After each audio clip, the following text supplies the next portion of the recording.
पानीपत के अंसल सुशांत सिटी में 10 दिन से पूरी बिजली की मांग को लेकर धरना दे रहे अंसल निवासियों ने सुनवाई न होने पर भूख हड़ताल शुरू कर दी है।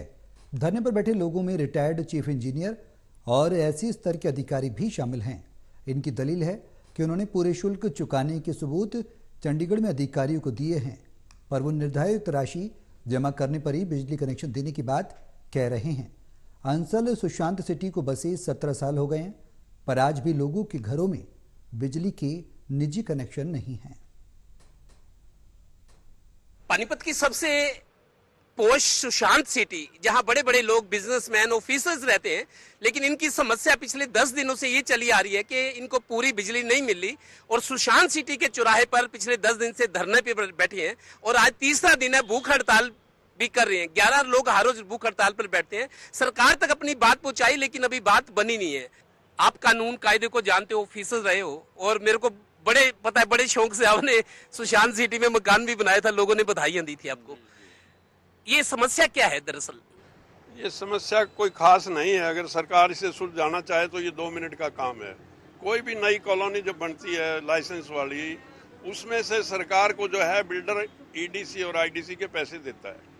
उसमें हमारी अंदरूनी सर्विसेज के लिए आईडीसी इस्तेमाल होती है और वो सिक्योरिटी के तौर पे सरकार कुछ पैसे रखती है कि बिल्डर ना बनाए, तो वो सरकार की ड्यूटी होती है। ईडीसी में जो फिक्स हमारी सर्विसेज हैं, रोड है, सीवरेज है, पानी है और बिजली का पावर हाउस है, ये क्लियर कट जो है हमारे पास फाइल है। उसमें लिखा हुआ है कि 116 करोड़ रुपए ईडीसी के और 26 करोड़ रुपए जो है आईडीसी के सरकार के पास जमा है। हमने पूरी तरीके से उन्हें कन्विंस कराने की कोशिश की। हमारे ऑफिसर बिजली बोर्ड के दोनों चीफ इंजीनियर रिटायर्ड और एक्सन रिटायर्ड, मैं हुड्डा से रिटायर्ड, हम लोगों ने पूरा कन्विंस कराने की कोशिश की कि आप फाइल देखिए।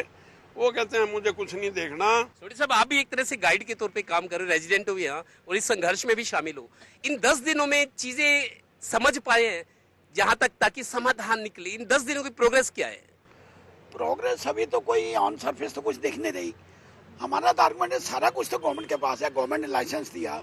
अगर अंसल नहीं सब स्टेशन बनाना है तो और नहीं बना पा रहा तो उसको भगोड़ा डिक्लेयर करो। भगोड़ा डिक्लेयर करता तो सारी जो प्रॉपर्टी है वो गवर्नमेंट में वेस्ट करेगी। तो गवर्नमेंट जब हम सिक्योरिटी दे चुके हैं, बिल सारे दे रहे हैं, कोई पेंडिंग ड्यूज नहीं है, अब हमें बिजली बोर्ड के आगे 1.5 लाख रुपए जमा कराने लगी गवर्नमेंट बोर्ड किया जा रहा है। आपके यहाँ बहुत सारे पीछे भी हम आए थे, लोगों ने बात की कि हम जीएसटी सरकार को देते हैं, सारे टैक्सेस देते हैं, इनकम टैक्स पे ही है। 90% लोग पढ़े लिखे लोग हैं, प्रतिष्ठित परिवार है, लेकिन बिजली पाने के लिए धरने पे बैठना पड़ा है। दुर्भाग्यपूर्ण है। हम 10 दिनों से परेशान नहीं, हम पिछले 3 साल से परेशान हैं। हम 3 साल में जितने एफर्ट्स कर सकते थे हमने किए एफर्ट्स बिजली लाने के लिए। हर ऑफिसर से मिले, हम मिनिस्टर से मिले हैं, लेकिन थक हार के अभी हम धरने पे आए हैं। यहाँ पर 10% ही अमीर रहते हैं, 90% मतलब रिटायर्ड अफसर हैं या रिटायर्ड मीडियम क्लास है, कोई बैंकर है, बीपीएल वाले हैं, दूसरे हैं। सरकार महिलाओं के लिए कानून बना रही है, महिलाओं का सशक्तिकरण हो रहा है, और शायद यही वजह है कि धरने पे जितने पुरुष हैं उससे ज्यादा महिलाएं हैं। महिलाएं भी अब सशक्त हो गई हैं और इस संघर्ष में शामिल हैं। मैं अभी आप में से कोई रागनी सुना रहा था। अब की बार जब वोट डलेगी तो बहुत सोचना होगा, जो हमारी समस्या दूर करेगा वो ही अपना होगा। मैं अभी बोल रहा था, जितने पुरुष हैं उससे ज्यादा महिलाएं हैं। हालांकि आपको घर की जिम्मेदारी संभालनी पड़ती है, बच्चे हैं, परिवार है, खाना बनाना, सारी जिम्मेदारी है, लेकिन आपको लगता है यहाँ रहना जरूरी है? क्योंकि हमारे बच्चे रो रहे हैं बिजली के बगैर, वो मानते हैं।